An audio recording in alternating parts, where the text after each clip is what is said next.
Hello and welcome. UFC 306. Davashvili taking on Sean O'Malley. We did that main card breakdown. Don't forget to go check that out. Cheers to the folks at home. We do have the prelims still to go over. It was Mexican Independence Day and it was at Sphere Las Vegas. We did a quick little review also of everything that was taking place that was monumental at Sphere in the first 12 minutes of that main card breakdown. So if you're interested in what was going on or how it worked or just anything about it, we went through a nice little breakdown of that for you as well. That being said, Dom, how we doing? Doing good, man. Doing good. Yeah, I thoroughly enjoyed the Spear card, all the extra stuff. Man, MMA fans are some miserable cunts. I mean, they bitched about the Apex. They were big. I saw one account who was like, "God, I'm kind of over it already. Can we just get these fights on?" And it's like, what are you gonna? You got somewhere What? to be? What? This is See, yeah. It's those are like, the what are people we that doing? don't like. They're not sitting for every round, right? They're just kind of intermittently watching their screen. They only care about when the fights are happening. Last night was for Yeah, all the hardcores, in my opinion. yeah. No, I thoroughly enjoyed it from the ring girls outfits to the short film. I mean, it was awesome. It was great. But I mean, start the prelims off, jerking the curtain. We got Raul Rosas Jr. Man, this number was all over the place. I saw minus 800. I saw minus 1050. If you bet any of that, you're a fucking dipshit. So I mean, I guess it doesn't really matter. Taking on a Rochi Lane in what figured to be one of the tougher matchups of Raul Rosas' career. However, man, like he made it look like harder than it needed I to, and agree. like I agree. And I was telling you this before we started. This kid's 19. He gets all the hype. He's the youngest fighter. Fuck Raul Rosas Jr. Okay, and I have some hard lines in the sand about why I say it so starkly like that. Right? He just doesn't have a respect or like appreciation for everything else that's happening around him. Like for him to ask for the 50 grand bonus after this fight, what world is he in? Does he even know what the fuck is happening? Like, you can say, yeah, he's 19. He's gonna, say stupid shit. Oh, I don't care. I don't care.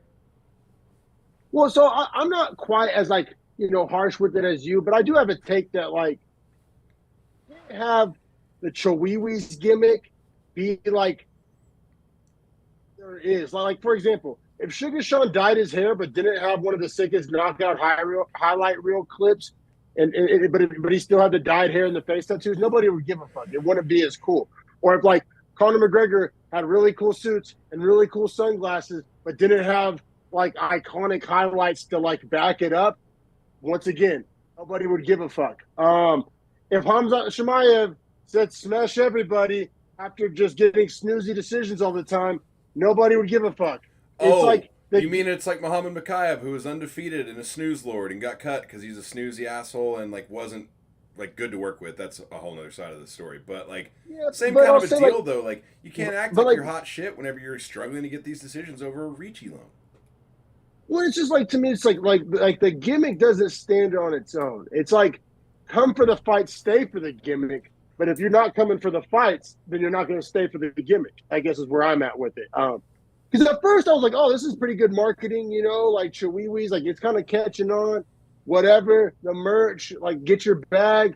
But you can't just be like, Vision Snooze Lord, be like, oh, I'm supposed to be hyped to hear you say Chihuahuas afterwards. I guess I just like have a big problem too with the way the UFC is force feeding him like to me marketing wise because he's not that good. Like where do you have him ranked after this? Well, I know you haven't updated it, but No, I mean, I can bro, give you bantamweight, like at rough. bantamweight, he's not that good. Let's just be honest. Yeah, but it's tough too, because like man, there's like undefeated guys like Gene Matsumoto and shit in the division. And it's like at this point, like does Chihuahuas beat Brad Katona? Like I'm not sure that he I'm not. does. That's what I'm saying. This guy is like mid 30s, 40s bantamweight. He's mid. Yeah, He's mid. yeah. And what are you selling me? His potential? Oh, great. Bring him back when he's 25. Then. Is he better than Demond Blackshear? Like maybe, or maybe No, like, but like, he's but like, really but not. that's what I'm saying. So like this Chihuahuas gimmick and getting the high card placements and the sombrero, like it's you know what they call this? It's all sizzle no steak, baby. I It's all agree, and sizzle that's no where my steak. problem Like is. Is like I'm seeing through the smoke. I see this. This guy's a fraud. yeah, and like Yeah, because like, yeah, I mean, yeah, man. He's Like, asking for a top 15 opponent. How do you think that's going to go for him? I mean, unless they just cherry pick the cherry pickiest. But yeah, No, I mean in, like in, Kyler Phillips, Mario Batista, like Dom Cruz, Jonathan Martinez, Montel Jackson. I think all those guys walk Rosas. I know. I actually started looking at the rankings after he said that, and I was like, ugh, because like, yeah, even like Montel Jackson sends him He's to gonna fucking starch Rosas. Jupiter. He's gonna send that Yeah. crescent moon out to Jupiter. Yeah, no, I mean Peyton Talbot with fucking Oh my Marcus god, McGee, Marcus. Oh like, my god. but and then like even like, all right, so okay, you're still no power strikers. All right, you Ricky think you can Simone would dog this guy. out grapple Bosharat? Like, I don't No. think so. Probably not. Like, that fight would absolutely suck, by the way. But point well taken. You know what I mean? Like, maybe he can like beat a Yanez if Yanez just kind of takes his eye off the ball. Like, maybe like he's a little sus. But even guys like a Vinicius Oliveira is a tough night out. Like, maybe he beats like the ghost of Davy Grant at like 39 years old or whatever. But like, you know, like you start looking above Rosas like in my power rankings, and it's hard to find W's. At least like maybe he beats an old, but like even like Douglas Silva de Andrade, like It's gonna be tough. That's gonna be a big like youth versus age thing there. A lot of it is too that like I don't think Rosas has a very well developed striking game. I don't think his entries on his takedowns are very good. Hell, I didn't necessarily think he was doing that great in top control against Arichilong. well, in round two, Arichilane was stuffing the takedowns, and I guarantee you, there's harder guys to take down than Arichilane. Like once again, I'll use Brad Katona because I use Brad Katona as like a 5 out of 10. Like he is not a bad fighter, but he is not a world beater. Like he's C level. Brad Katona is C level for the bantamweight division, and like, is he taking down Brad Katona with those takedowns? Like No. I don't. Those Yeah, sloppy setups? No. like that's what I'm saying, bro. That's what I'm saying. I think the only guys he can beat above him, he better hope like he catches like an old guy in his retirement fight or something like that. Like and that is his strength right now, right? Is that he's 19. So all these other guys will be old when he's not. yeah, like Barcelos is old, Zahavi's old, Ronnie Yaya's old, Silva de Andrade is old, Victor Henry's old, Davy Grant's old. Yeah, So like and in 4 years he's 23 and those guys are retired. like those are all guys I have power ranked higher than Rosas, but it's like maybe he just catches like maybe Father Time helps him out. I don't know. But Unfortunately, though, for Rosas, like, dude, Kyler Phillips isn't old. Mario Batista isn't old. Fucking Peyton Talbot isn't old. yeah, Peyton Talbot's super young. Yeah, no, I hear it, bro. I hear you. I mean, did you give round two to Arochiling? I did, yeah, for sure. Because like, so did the judges. my whole breakdown is if Rosas can't get a takedown, he can't win a round. And even if he gets a Also- takedown, if you're good at jiu-jitsu off your back, he might be in trouble. I'll say this though, cardio looked really good. Like Yes. explosiveness and strength looked really good. But I'll say cardio probably looked good because the output didn't look good, right? Like if And you he's don't 19. do much, Like, you should have the best cardio of all time.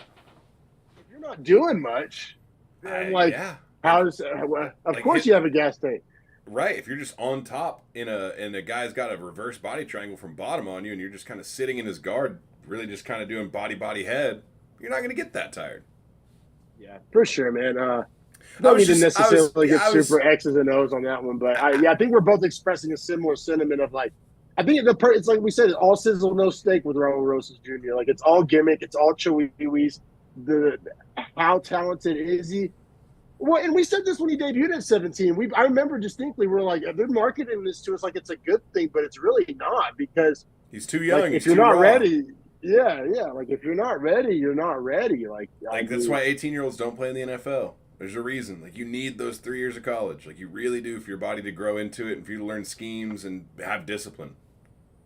And then Joe Rogan was meat riding and be like, "Oh, look how big he is. He's going to be a 45 or soon." Like, all right, that's worse. That's worse. Yeah, good luck. See what Steve Garcia does to you. You can go to bed or whatever. Just flatlining him. Like, or even like a Jack Shore or like a Ricardo Ramos. Or like, dude, there is not a lot of easy fights for him at featherweight. I don't think. I mean, Christian Rodriguez beat him, and he's like basically the only featherweight he's fought. Yeah. And he's like not even a highly ranked one. And Rodriguez is kind of beating him up. Yeah, man. But we can keep it pushing, man, because next fight, a lot more entertaining. Edgar Chairez plus 200, Josh Van minus 245. Josh Van, another young guy at 22 years old, but more rounded out, more looks ready, and he fighting at flyweight too. Maybe that's why. But Chairez, I mean, obviously won round one. I don't think anybody disagrees with that. Those calf kicks were nasty. For sure. Got a knockdown with the 1-2.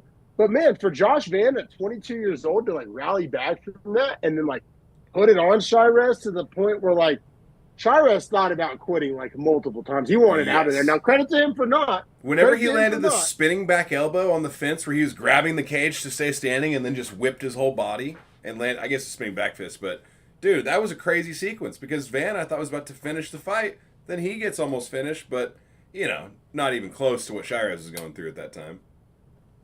The first day I watched Van fight, I fell in love with his body work. I hadn't seen somebody go to the body like that. Chairez wouldn't raise his right hand up in round 2 after he got checked in the body a few times. He literally was stapling his elbow to his ribs.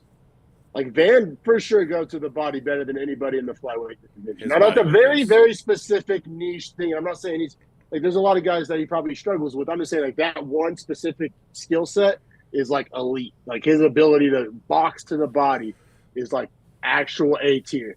I know if he could keep developing like good power and get a little more precision with his left hand and start like placing actual liver shots because he gets the openings and entries to body shots better than anyone else I've ever seen. Well, and just striking defense as a whole. He's all offense, no defense. I think he's leaving his head open whenever he's leaning in for those body shots, and he's eating like fucking jabs and crosses to land these hard uppercuts. I'm also talking about the leg kicks in round 1 from Chairez. Wasn't getting checked. Wasn't avoiding him. He ate the 1-2 that dropped him in round 1 from Chairez. Like, just overall defensively, like I said, he reminds me of like an air raid college football team that's going to like score 50 but give up 45. Like, he got the win, but he took a lot of damage. Even like the defense is where the hole is. No, you're 100% right, man. I mean, as far as Chairez, I thought he gave a good account of himself, though, for being the like plus money he was. Like, had I bet on him after round 1, I've been feeling real good. Yeah, see, I got the opposite take. I'm kicking myself for not having Van on a parlay. But, yeah, I mean, 29-28, Josh Van. Van's good, dude. Flyweight, I love these young flyweights. I talk about it like every podcast episode. I have like a 30-second rant about I just list off names of a bunch of hot shot flyweights. But seriously, I'm going to do it again. You still got Albazi. You got Asu Almabayev. You got Jafel Filio. You got Rafael Esteban. You got Alan Nascimento. You got Josh Van. You got Maxim. You got Andre Lima. Hun Sung Park. Ray Saruyan. I mean, you got young fucking lions at flyweight. You know?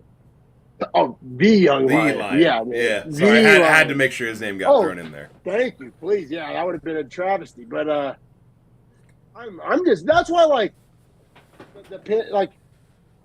days are numbered, bro. Yes. His days are numbered. They're coming for his 34-year-old ass. It's a matter of time. Yeah, the king of the flyweights only probably has one more year of that belt, if that. Yeah, and that's because he fights once a year. But, yeah, I mean, great win by Josh Van. He's got to tighten up that defense. It's almost like I want to see him. I don't know who he needs to go train with, but I think he needs, like, to switch camps or something because, like, the offense is there. Like, that's God-given, basically. Like, the body work, like that's cemented. But, like, he needs to go, I don't know if it's fucking City Kickboxing or Trevor Whitman or fucking Sean Strickland would be great for him, just teaching him how to check leg kicks and have good head defense. If he could do those two things, he already has the striking, he already has the output. Doesn't need to learn the offense, just needs the defense. Yeah, he has the heart and balls and the chin and all that. Like, he has a lot of the intangibles, but it's just, that technical defense needs some shoring up because if Chairez was able to put him down, everybody else I just listed could give him problems too. I mean, Charles Johnson knocked him out. He's no world beater. You know what I'm saying? It's like, it's just the defense. Van's a guy I get nervous about betting on because of the defense. Specifically that. Yeah. Like, I know his offense is going to be there, but can he outscore him? 1,000%. Air raid Van. But, yeah. I mean, good win. Big moment for him in a big card, you know. Did a lot for his career. Took it on short notice. Cardio looked good even on short notice. Good win for him. Up next, we got Yasmin Harrigley, 25 years old, minus 520, taking on Caitlin Souza, plus 390. upset of the night and performance of the night.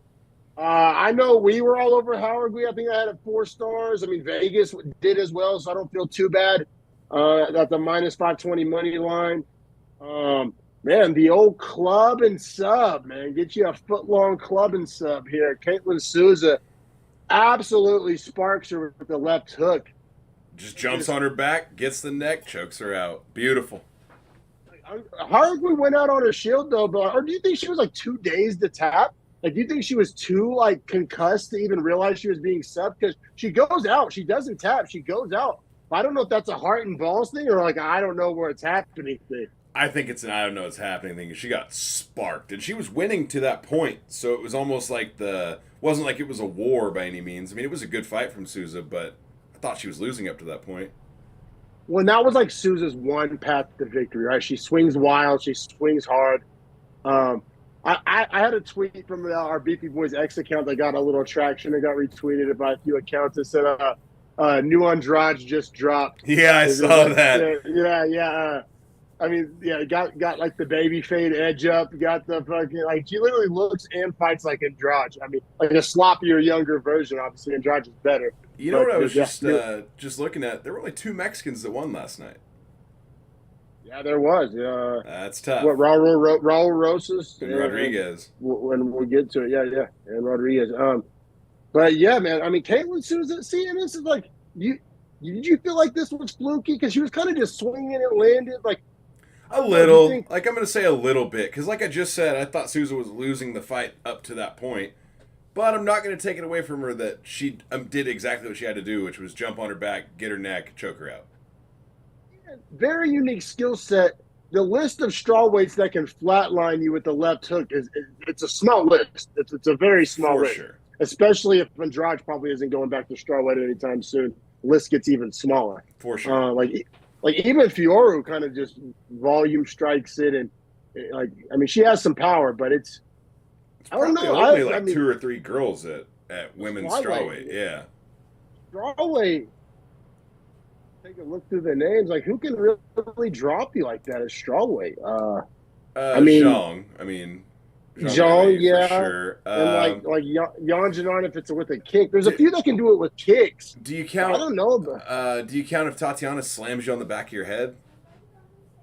Yeah, but see, that's not what I'm talking about. I know. Like, I'm just saying, yeah, like, because that's the only thing you'd be worried about with her. If you include slams or head kicks, the list grows. But goddamn, with a punch, what, Denise Gomes maybe? Like, you could argue maybe Lemos or Rodriguez. They both hit pretty goddamn hard. I mean, it's a small list. It's a short list. I cannot believe Jean Diro was number 3. Holy fuck! It reminds me of what we just said about Josh Van. Like, in a vacuum, that body work skill set, like we were saying with Van, like, in a vacuum, Souza's left hook power is like top 5 in the division. Yes. Yeah, I fully agree, man. It's like the one thing you have to be aware of when you're fighting her is just that power. Yeah, fight lasted 3 minutes and 2 seconds. She gets a performance bonus. Upset of the night. I got to reevaluate Souza. I said I got to still go back and update my rankings, but pretty fucking interesting. Yeah, she's going to be a tough one to power rank. She's going to be a tough one to power. I got to say, just broad stroke, and we'll keep it pushing. Broad stroke. Would you drop Howard more or raise Souza up more? Obviously, it's going to be a combination of the both. But probably going to raise Souza up a little more than I drop Harrigy, if that makes sense. And I don't even know that Souza's going to pass Harrigy. It gets weird. That's where it gets really weird. Yeah, I can see myself having this dilemma already. Yeah. And then there's weird ones like obviously much more skilled, but at 38, is she eating that left hook from Souza? And she's so slow, dude. The last Kovacevic we saw was the slowest human I've ever seen in a cage. Yeah, she's going to be tough to power rank. That'll be interesting. But yeah, we can keep it pushing. Great finish for Souza. Man, up next is the one where I puff my chest out a little bit. Fuck. Is basically the only fight we disagreed on. Oh god, it was a fucking on Lopez. It was a murdering too, bro. Both knockdowns were identical. That was the scariest part. Was both were Bahamondes just sliding out of the way and just dink, just a huge counter shot. Well, like that's the danger. We got Manuel Torres minus 130 taking on Ignacio Bahamondes plus 110. I slightly favor Bahamondes, although I got it. I mean, I can't brag too much. I didn't have the fucking huevos to fucking put the money on it, but I Torres has that like delusional self belief, which is like awesome when it works, but like it doesn't. It looks like this because he was swinging with like zero respect, zero regard for anything coming back his way. Like, oh, I'm just about to go knock this guy out, like I always do. Which is what I fear about like Steve Garcia moving forward. I'm like a known Steve Garcia mark because he starches everybody. But like when you're starching everybody and you're not getting tested, this is like what you run the risk of happening. I fully agree. I sold myself. I've seen a lot too much Steve Garcia and Manuel Torres recently. I sold myself on the delusional starching belief power. I was sold on the Torres KO here. Yeah, well, I like the rate. I figured largely what I was like, kind of analyzing and predicting was that like, because Bahamondes 6'3", Torres 5'10". I was like, I could see Torres struggling to get inside and land that power, and that's kind of what happened. He was swinging it from too far out. Bahamondes was able to step back and land a crispy right hand twice. It was like the same thing. It was deja vu. It happened like once at around the 2-minute mark and once at around the 4-minute mark, basically. Bro, they were both so bad that Manuel Torres was falling backwards and to the side whenever he would eat those because they were hitting him so clean that like his head was going over his body, if that makes sense. Yeah, and then so starched him basically twice. The second time it was too much. Great performance for Bahamondes. I mean, Bahamondes has had like believers and people saying nice things about him for a long time, but then he'll stub his toe and turn in a bad performance here, kind of a win two, lose one kind of pattern to his career. And it's like every time you want to start getting excited for Bahamondes and shoveling coal in the hype train, he'll stub his toe or lose to a guy that he was favored to beat, shit like that.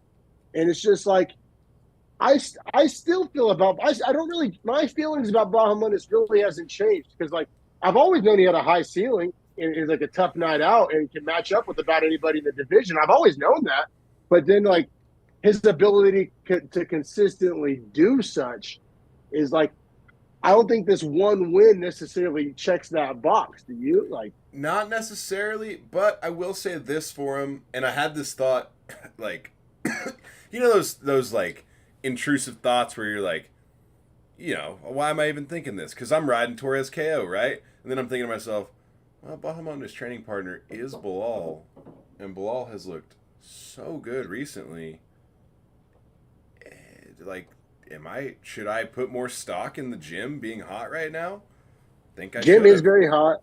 Also, something cool that they kind of brought up because like Bilal will do he did like part of his training camp with Habib and the boys, but the reason why he didn't do his full camp with Habib and the boys is because he wanted Bahamondes to give him the Leon Edwards look, and that was like, and so I mean that's a big compliment. You know what I mean? 100%. Also makes you wonder, like, is training with Bilal specifically, like, for Bilal's camp, and then probably Bilal helps him with Torres, because he can probably simulate Torres as far as size. Like, they're not altogether too different in height, right? So it's like, yeah, maybe training with the best welterweight in the world was a great training partner to get ready for Manuel Torres, and I should have put more respect on that. Yeah, I mean, Torres so wild, Bahamondes more... Definitely cleaner. Definitely fights cleaner fights. But he's like against Klein, he was getting wild, and I kind of expected him to get baited into doing that here, but he did not. Yeah, I mean, looked great. Like Bahamondes is one of those guys I'm rooting for. Like, if Bahamondes can like figure it out, and I'm not even sure what it is. I don't know if it's a focus thing, if it's a self-belief thing, if it's a fight IQ thing. Like, I don't know what that missing ingredient has been. If he can put it all together, bro, I mean, basically the limit. I mean, the guy can grapple. He has some slick submission wins. He's got the size, Obviously, he's a problem on the feet, 6'3". I mean, he just showed he had one-shot knockout power. But I mean, I will say this: he's built just like Jalen Turner, but does not have the Jalen Turner mentality of Jalen Turnering fights. Has done that a few times too. I know. I think he's growing out of it, though. Is what I'm saying. Hopefully, that's what I'm saying. I'm rooting for him. Like I want this to have a happy ending because it's like potential through the roof. Potential through the roof. Like I just don't want to. Remember that wide receiver that transferred to OU? Like it's been some years now. Dorial Green Beckham. He was I know like exactly 6'6", what you're talking about. DGB ran a 4.4, but just never quite put it all together and ended up kind of washing out of the league and just like. I don't want that to be the Bahamundas story. I want Bahamundas to be Marvin Harrison Jr. Just like put it all together. Me too. Yeah. Well, there was a guy that just last weekend was back at OU Stadium playing for Tulane on the opposite side of the field. Mario Williams was a really talented freshman receiver we had. Started under Lincoln Riley, went to USC with Lincoln Riley, and then after the last 2 years there, like decreasingly was worse at USC and went to Tulane this year.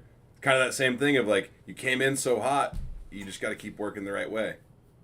But you're right. I think like Bilal winning that belt for a young guy like Bahamundas can be like, oh shit, that's like achievable. Like I just got to do X, Y, Z. I got to keep my eye on the ball. Well, and you're so close to it. Like you can do everything he's doing. You're literally at the same place as him, doing the same things he does every day. Like it validates that work you're putting in. For sure, bro. Man, we'll keep it pushing here. Norma Dumont, Irene Aldana. Coin flip on the odds with Dumont minus 105, Aldana minus 115. I was pretty heavy on Aldana coming into this one. Aldana ranked 5th, Dumont ranked 9th, and I got to bust out my shovel and eat some shit. This was all Dumont. This was all Dumont, and for none of the reasons I thought it would be, right? Like, even in our breakdown of this fight, I thought this was an Aldana decision. I mean, you were going KO, which, to be fair to you, the way she was fighting, like, that was her chance to win there at the end. So it's almost like that's what she was going for, which made me feel like slightly less of a dipshit. But yeah, dude, that cut. But this is a did you see the video of the cut on her forehead after? By the way, because in the the fight, doctor was like spreading it around. Yes, I'm not that like queasy. That one got me feeling kind of sick. I'll be real, because you could see her whole forehead being moved over her skull. I was like, oh. And you saw like thickness of it. It was gnarly. And that comes from somebody who watches fucking Russians get blown apart with fucking drone bombs a couple times a week. Shout out Telegram. Yeah, shout out fucking shout out. Who's my plug on that? Combat War Vet Reacts. That's the homie. Have to give that man a follow. Shout out. Yeah, shout out. But yeah, man, I mean, but I gotta say though, kind of with a grain of salt, because that cut was initiated with the clash of heads, which really fucking sucks for Aldana. It really does, because that was the fight. But no, I'll say, not trying to take away from Dumont. Dumont was able to pepper that cut with jabs, and that's what spread it out. Her like, she made it work. was crazy. Dumont threw 310 strikes in 15 minutes. Most of them were aimed exactly at that cut. She was throwing 20 strikes a minute. That's one punch every 3 seconds. Like Dumont, yeah. And to your point, she was only targeting that forehead as soon as, and what an easy target. In all honesty. Yeah, no, because like the cut was initiated with that, but it wasn't. The end result was not caused by the head cut. The initial cut was caused by the clash of heads, but the expanding of it and why it got as bad as it did. Which were you shocked they didn't call in a doctor? I have no idea how you don't call a doctor in after round 2. Even one, but specifically 2. Like how? Song Yadong's at home watching on his couch. Yeah, going, what in the fuck? Yeah.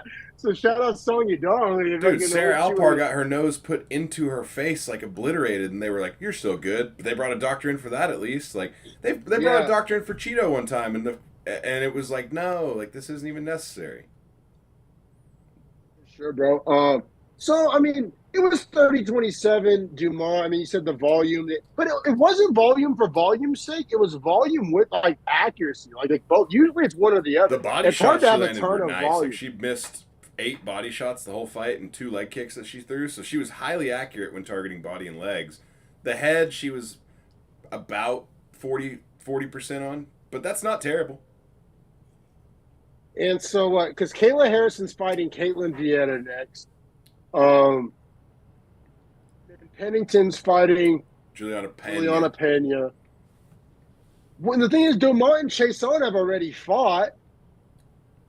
Yeah. People in my power rankings I had above Dumont was Aldana, Chason, Pennington, and Harrison. Just beat Aldana, already fought Chason, and Pennington and Harrison are booked. So I don't know if she's going to have to fight back. Like, is she going to have to fight like a Mayra Bueno Silva or like I don't know, a Yana Santos? I don't know what you do. They probably do make her fight back against MBS or Holly Holm. Oh God, I hope it's not Holly Holm. Because you know what because here's means. why. Apex main event. Here's why I say that is because they just need her to fill time with another fight before she can get a title shot. And getting another win really would help her resume in getting that shot. And I think when they talk to her, they're going to explain it to her that way. Like, hey, listen, these girls are all booked. They're going to have to fight their way out of it. Do you just want to sit and wait and not be guaranteed a shot? Or do you want to take someone behind you and pretty much elevate your presence in this conversation? And I'll say, bro, Chason rematch. It was a split decision, and I think Chason missed weight for that. Mm-hmm. Could see that. Easily runnable. Because Chason doesn't have anybody to fight either. Unless let me click on Chason. Does she have a fight booked? And when they fought, was that not at featherweight? Oh no, she missed because they were both trying to get to bantam. Correct. And honestly, there would be some kind of irony if you want to call it that, because remember, the Chason is the fight with the Mayra Bueno Silva cut. Yep. So they both won their last fight, like basically off of a very similar like circumstance with the gnarly cut. That's another person. I bet Mayra Bueno Silva was at home like, what the fuck? What the fuck? That's the one person that was probably screaming at the TV because she literally was trying to still fight, and her cut was not near this bad. Think about it. She just got like jumped because of that, basically. Literally. She's probably so pissed. And then, so that's interesting. And then Chason does have the loss to Aldana with the upkick, who Dumont just beat. There's a lot of MMA math that points to the Chason rematch, honestly. Yeah, I could see that. And that's one of those things, like I said, where it's like, hey, you two might as well fight each other to keep yourselves relevant in this conversation because the other four girls that are more relevant are already locked in. And then Aldana, man, it sucks because she's 36, drops to 15-8. I mean, she got destroyed in her one title shot. And then I think her and Holly Holm is the fight to make. Sure, but also, like, I damn near, like, is it time to hang it up? If you're like, I guess the division is so thin that she's still, like, maybe one win away from, like, being relevant, right? Because this is the division's so thin. I think her time is up, but I also think Holly's time is up all the same. So that's why I'm like, yeah, just let them fight because I think both of them are kind of out of the title run. You could argue that Aldana still has time to make one more run, whereas, like, Holm is definitely out of time, so you might as well do that. And if Aldana loses, then it's for sure hang it up. Aldana does have a decision loss to Holly Holm back in 2020, so kind of could try to get that lick back, as the kids say. And it'd be probably 5 years later because they're not going to fight till 25 with that. That's going to take her 6 weeks to heal her head. No, for sure, bro. But also, as per usual with women's bantamweight. Who cares? It's Kayla Harrison and all the rest. Yep. And if Nunes wants to make maybe a comeback, she said she's entertained the thought of a comeback if Kayla Harrison gets that belt. Sick. That'd be sick. You know what does suck? You know what I didn't realize? But it might be a George St. Pierre situation. I could see a Nunes like winning the belt back and then retiring. Yeah. And then we're like right in the fucking same spot we began with no progress was made. Besides just lowering the standard of every other women's bantamweight already. Because everybody already feels that way. Everybody already feels that Raquel Pennington is a fake paper champion. She's like, and Pena's a loudmouth we all hate. So if Nunes came back, won the belt, and retired, it would just further diminish all existing bantamweight. I'm not so sure she'd win. I'll say it like that. But also, I didn't realize Nunes had retired initially because she was getting nerve damage in her legs. You heard that on the Rogan podcast with that protect your neck voice? Yeah, I didn't know that was why she'd retired originally. So it's like, if she took time and like her legs had healed, I still think she's the baddest bantamweight out there aside from maybe Kayla Harrison. Sure. Yeah. No, I'm with it. I just think, like, from a promotional standpoint, Dana doesn't do a lot of one night only business. You know I what I agree. mean? He hates that. Like He hates it would that. be a bad. Yeah, he hates it a lot and like actively tries to avoid it. Well, It's St. like Pierre did 2 fights, he did. He did a second one. didn't he? I thought he won the belt and then immediately vacated. Oh, he won the belt and then was going to fight and then claimed colitis from the weight cut to fight Bisping and said that he couldn't continue to compete. That's what it was. Because he signed a Yeah. 2 fight. So, yeah, I don't know, man. Bantamweight is in a rough spot. I get, but see, I think you're better off not doing that, and just hopefully you let Kayla Harrison be the new Amanda Nunes, right? Where it was just feeding after feeding after feeding when it was an Amanda Nunes pay per view. Like, that's best case scenario because it's not. There's no parity. There's no depth. There's no parity. So, like, best case scenario, you get a fucking world beater and just like line up, some Megan Andersons for her to fucking, you know what I mean? Yeah, no doubt, man. But yeah, UFC 306 Sphere wraps up all 10 fights. Kind of weird saying 10. That seems like a number we haven't had in a long, long time. 'Cause cards used to be 10 fights. Now they've grown to 14, 13, 12. I think 12 is my favorite number because I felt like 10. I kind of wanted one or two more. Usually when there's 14, I feel like I'm watching a bullshit fight or two to start. I think 12 is the number. When this was supposed to be 11, because I was going to say, so imagine how sick last night was, right? This was supposed to have Michelle Pereira and Anthony Hernandez. That would have set it over the top. That was the fight that pulled out. And there was no replacement fights because of all the graphics and all the Sphere like logistics. So imagine last night adding that fight to it, Michelle Pereira and Anthony Hernandez. That would have been so such good. A sick fight. But woulda, coulda, shoulda. You're right. That wraps it up. Subscribe to our YouTube channel. It means the world to us. It's the best way you can help us grow. Also, interact with us over on X. We love talking shit on Fight Day at Beefy Breakdown. Check us out on Instagram at Beefy Boys Breakdown. And thanks for watching, everybody.